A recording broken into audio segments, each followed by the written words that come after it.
Hello farmers, இன்னைக்கு வீடியோவில் இதை பற்றி போகிறோம்னா சிஞ்செண்டா அப்படிங்கிற அக்ரிமெண்ட் பிராண்டில் இருந்த அமிஸ்டர் அப்படிங்கிற ஒரு பூஞ்சான கொல்லியை பற்றி பார்க்க போகிறோம்.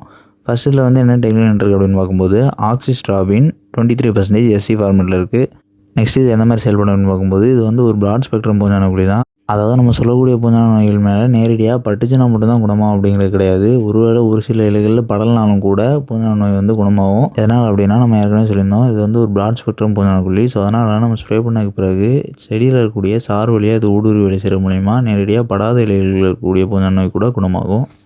நெக்ஸ்ட் இதை பயன்படுத்த மூலமா என்னென்ன பூஞ்சான நோய்களை குணப்படுத்தலாம் அப்படின்னு பார்க்கும்போது பிளைட் அப்படின்னு குறிப்பிடக்கூடிய கருகல் நோயை வந்து குணப்படுத்தலாம். அண்ட் நெக்ஸ்ட் லீவ் ஸ்பாட் அப்படின்னு குறிப்பிடக்கூடிய இலைப்புள்ளி நோயை குணப்படுத்தலாம். அண்ட் நெக்ஸ்ட்டு பவுடர் மேலின்னு குறிப்பிடக்கூடிய மேல் சாம்பல் நோயை குணப்படுத்தலாம். அண்ட் ரஸ்ட்னு குறிப்பிடக்கூடிய துருப்பூஞ்சான நோயை குணப்படுத்தலாம். அண்ட் நெக்ஸ்ட்டு நெற்பயிரில் சேர்த்து ஏற்படுத்தக்கூடிய சீத் பிளேட் அப்படிங்கிற இலையுறை கருகல் நோயை நம்ம குணப்படுத்தலாம். அண்ட் நெக்ஸ்ட் நம்ம சொல்லக்கூடிய பூஞ்சான நோய்கள் இல்லாமல் ஃப்ரூட் ராட் அப்படிங்கிற பழல்கள் பூஞ்சான நோய் வந்து நம்ம ஏற்படுறதுக்கு முன்னாடி ப்ரிவென்டிவ் மெஷரை பயன்படுத்தும் போது குணப்படுத்தலாம். அதாவது ஏற்படாத அளவுக்கு நம்ம வந்து பார்த்துக்கலாம். ஆனால் இந்த ஃப்ரூட் ராட் பூஞ்சான நோய் வந்து அதிக அளவு பரவி இருக்கக்கூடிய சூழலில் அதை வந்து குணப்படுத்த முடியாது. ஸோ அதுக்கு வந்து ஒரு ப்ரிவென்டிவ் மெஷராக தான் பயன்படுத்த முடியுமே தவிர க்யூரேட்டிவ் மெஷர், அதாவது குணப்படுத்துறதுக்கான பூஞ்சான கொல்லியாக இது வந்து செயல்படாது.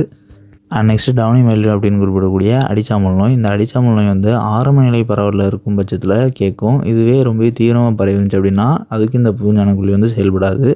அதாவது முழுமையாக அழிக்க முடியாது. ஸோ ஆரம்ப நிலை இப்போ தான் செடிகளில் இந்த அடிச்சாமல் நோய் பரவ ஆரம்பிச்சிருக்கு அப்படின்னா அதுக்கு கேட்கும்.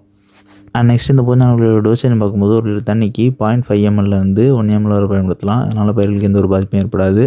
அண்ட் இதோட கம்பேட்டபிள்னு பார்க்கும்போது இந்த பூஞ்சான கொல்லியை வந்து நம்ம மற்ற எந்த ஒரு பூச்சிகளுக்கும் சரி, பூஞ்சான கொல்லிகளுக்கும் சரி, நுண்ணுச்சத்து மருந்துகளுக்கும் சரி சேர்த்து பயன்படுத்தலாம். இதனால் பயிர்களுக்கு எந்த ஒரு பாதிப்பும் ஏற்படாது. அண்ட் இது வந்து எத்தனை நாளைக்கு ஒரு முறை ஸ்ப்ரே பண்ணோம் அப்படின்னு பார்க்கும்போது நம்ம சொல்லக்கூடிய பூஞ்சான நோய்கள் ஏற்பட்டிருக்கு அப்படிங்கிற பட்சத்தில் அந்த பூஞ்சான நோய் முழுமையாக குணமாகிற வரை ஒரு வாரத்துலேருந்து 10 நாட்களுக்கு ஒரு முறை பயன்படுத்தலாம். இதுவே குணமானதுக்கு பிறகோ இல்லைனா பூஞ்சான நோய்கள் ஏற்படாமல் ப்ரிவென்டிவ் மெஷரை பயன்படுத்தும் பட்சத்துலையோ 12 நாள்லேருந்து 14 நாட்களுக்கு ஒரு முறை பயன்படுத்தலாம். அதாவது ஒரு 2 வாரத்துக்கு ஒரு முறை பயன்படுத்தினாலுமே இது வந்து ஒரு ப்ரிவென்டிவ் மெஷராக பெர்ஃபெக்டாக ஆக்ட் ஆகும்.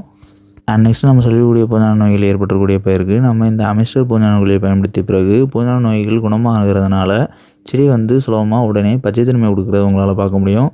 ஸோ இது வந்து ஒரு இன்டைரக்டான க்ரீனர் எஃபெக்டை வந்து செடிகளில் கொடுக்கும். அதாவது ஃபைட்டோடைனிக் எஃபெக்ட் மாதிரி கிடையாது, ஆனால் ஒரு க்ரீனிஷ் எஃபெக்ட் வந்து கொடுக்கும்.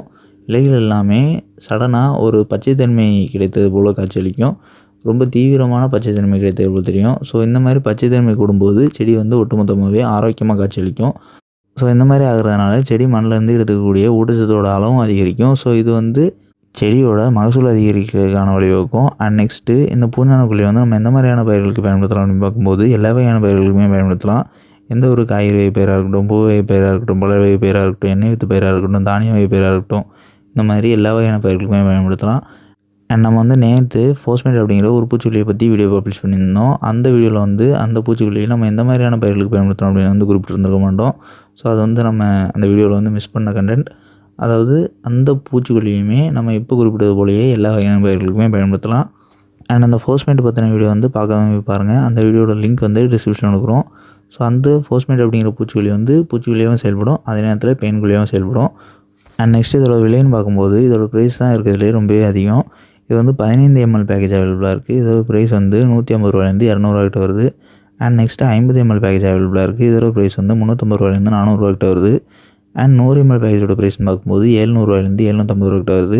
இதுவே 200 ml பேக்கேஜோட ப்ரைஸ்னு பார்க்கும்போது 1250 ரூபாயிலேருந்து 1300 ரூபாய்கிட்ட வருது. நெக்ஸ்ட்டு 1 லிட்டரோட ப்ரைஸ்னு பார்க்கும்போது 3200 ரூபாயிலேருந்து 3250 ரூபாய்கிட்ட வருது. நெக்ஸ்ட்டு 1 லிட்டரோட ப்ரைஸ்னு பார்க்கும்போது 5750 ரூபாயிலேருந்து 5800 ரூபாய்கிட்ட வருது. ஸோ தேவைப்படுறவங்க தேவைக்கேற்றாலும் வாங்கி பயன்படுத்திக்கலாம். அண்ட் இந்த வீடியோவில் ஏதாவது டவுட் இருந்துச்சுன்னா கமெண்ட் பண்ணுங்கள். இந்த மாதிரி வேறு எந்த பூஞ்சான கொல்லியை பற்றி தெரிஞ்சு நினச்சிங்கன்னா அந்த பூஞ்சான கொல்லியோட பேரை மறக்காமல் கமெண்ட் பண்ணுங்கள். அண்ட் நம்மளோட அக்ரிகல்ச்சர் சேனலோட வாட்ஸ்அப் சேனலோட லிங்க் வந்து கமெண்ட் பாக்ஸில் பண்ணிக்கிறோம். ஸோ கிளிக் பண்ணி ஃபாலோ பண்ண நீங்களும் ஃபாலோ பண்ணிங்க. அண்ட் லாஸ்ட் நம்மளோட செகண்டரி சேனலான அக்ரிகோ ஷார்ட் சேனலில் இந்த வீடியோட கொலாபரேட் பண்ணிக்கிறோம். ஸோ இந்த வீடியோ பப்ளிஷ் ஆகக்கூடிய சேனல் ப்ரொஃபைல் நீங்கள் கிளிக் பண்ணி அப்படின்னா அதில் 2 சேனல் ப்ரொஃபைல் காட்டும். ஸோ அதில் அக்ரிகோ ஷார்ட் சேனலை மறக்காமல் சப்ஸ்கிரைப் பண்ணிங்க.